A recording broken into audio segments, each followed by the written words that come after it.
33 kilometers. That is the entire width of the Strait of Hormuz at its narrowest point. 33 kilometers of open water sitting between the Iranian coastline and the coast of Oman. And right now, on day 9 of this war, an IRGC commander has declared it closed. Not threatened to close it, declared it closed. And whether you live in Ohio, Oslo, or Osaka, what happens inside those 33 kilometers is about to determine whether your cost of living rises, whether your economy tips into recession, and whether the central bank in your country has any tools left to stop it. What's up? I'm your host, and this is Economic Arsenal. And today, we are not talking about missiles. We are not talking about generals or diplomats. We are talking about the financial mechanics of what happens when the world's most important 33 kilometers of water stops working. And why this time the global economy walked into this shock without a single buffer intact. Let me show you the math. The U.S. Energy Information Administration published the definitive number on this. 20 million barrels of oil per day transited the Strait of Hormuz in 2024. That is 1/5 of all petroleum liquids consumed on Earth every single day. That is more than 1/4 of every barrel of oil traded by sea anywhere on the planet. And oil is not even the whole story. The Strait also carries approximately 22% of the world's entire supply of liquefied natural gas, almost all of it from Qatar, almost all of it bound for Asia. 16% of global fertilizer exports move through that same water. So when you hear analysts say Hormuz is the world's most critical energy choke point, understand what they actually mean. They mean that the global food supply, the global gas supply, and 1/5 of the global oil supply all share the same 33-kilometer bottleneck. And Iran just told every ship captain in the world that crossing it puts their vessel at risk of being set, in the IRGC's own words, ablaze. Vessel tracking services confirmed what the declaration made inevitable. At least 150 tankers dropped anchor in open Gulf waters rather than attempt transit. Maersk suspended operations. Hapag-Lloyd suspended operations. The Stimson Center published its assessment this week and described what is happening as a soft closure. Not a declared blockade in international law, but commercially equivalent to one. When ship owners face drone attacks, missile risks, electronic interference, and war risk insurance, that has been canceled entirely. Not repriced, canceled. Most of them stop sailing. Insurance, as the Stimson Center put it, becomes the market's enforcement mechanism for geopolitical fear. And right now, the insurance market has already rendered its verdict on the Strait of Hormuz. Now here is where I want to be precise with you, because there are two versions of this story circulating online, and both of them are incomplete. The first version says the strait is totally closed and global energy is in freefall. The second version says a handful of ships are still getting through, Iran-flagged and China-flagged vessels mostly, so the closure is exaggerated. Both of those framings miss the real economic mechanism at work. The damage from a soft closure does not come from zero ships moving. It comes from the majority of ships stopping, from storage filling faster than it can be emptied, and from the cascade of second-order effects that begin in week 2 and 3, not week 1. The market is currently pricing a short disruption. JPMorgan Chase assessed that if the strait stays effectively closed, the 7 major Gulf oil-producing nations will exhaust their crude storage capacity in under 30 days. When storage fills, producers shut wells. And when wells shut, restarting oil production is not like flipping a light switch back on. The physical infrastructure requires time to restore even after the political conditions that caused the shutdown resolve. This is the slow-moving damage that week 1 headlines cannot capture, and week 4 balance sheets will not be able to ignore. Goldman Sachs put specific numbers on the scenarios. A full 1-month closure with no offsets adds approximately $15 per barrel to global oil prices. A full closure with all available bypass pipeline capacity utilized, Saudi Arabia's East-West pipeline and the UAE's Fujairah route, which together handle a maximum of roughly 7 million barrels per day, adds approximately $12. Even the partial scenario, with 50% of flows halted for a month. And every pipeline running at capacity adds $4 per barrel.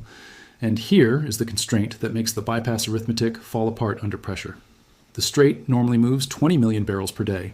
Alternative pipeline routes can handle 4 million barrels per day at realistic throughput limits. Per the International Energy Agency, that leaves 16 million barrels per day of Gulf exports with nowhere to go if Hormuz stays inaccessible. There is no infrastructure that bridges that gap. It simply does not exist. Brent crude closed above $91 per barrel on Saturday, up more than 25% from pre-war levels in 8 days. The biggest weekly gain on record in data going back to 1983. The national average U.S. gasoline price hit $3.41 per gallon according to AAA, up 43 cents in a single week. European natural gas has nearly doubled. QatarEnergy halted production at the world's largest LNG export facility after Iranian drone strikes on Ras Laffan and Mesaieed Industrial City. A disruption that analysts say will take weeks to restart, draining the European winter gas supply that was barely rebuilt after Russia. And analysts at the International Crisis Group said it plainly this week. A full closure would not just spike prices. Prices would gap violently upward on fear alone, tightening financial conditions and pushing fragile economies toward recession in a matter of weeks. I want to slow down on that phrase, gap violently upward on fear alone, because it explains something important about how energy markets work that most coverage gets wrong. Oil does not just rise on actual supply reductions, it rises on the credible possibility of supply reductions before a single barrel is actually missing from the market. The risk premium Goldman Sachs calculated as of March 3rd. The extra amount traders are demanding per barrel just to compensate for the possibility of disruption already equals roughly $14. That premium is priced into every fill-up, every airline ticket, every shipping contract, every product with plastic components or synthetic fibers right now, whether or not a single additional barrel goes undelivered this week. Fear alone has already added cost to the global economy. The question is whether the physical reality catches up with the fear. And on day 9, with 150 tankers anchored, with QatarEnergy offline. With 5 tankers damaged and 2 crew members killed, the physical reality is moving toward the fear, not away from it. Here is the dimension of this story that almost no mainstream coverage is spending time on. The Strait of Hormuz carries approximately 16% of global fertilizer exports, primarily nitrogen fertilizer derived from Gulf natural gas. The Northern Hemisphere spring planting season begins in weeks.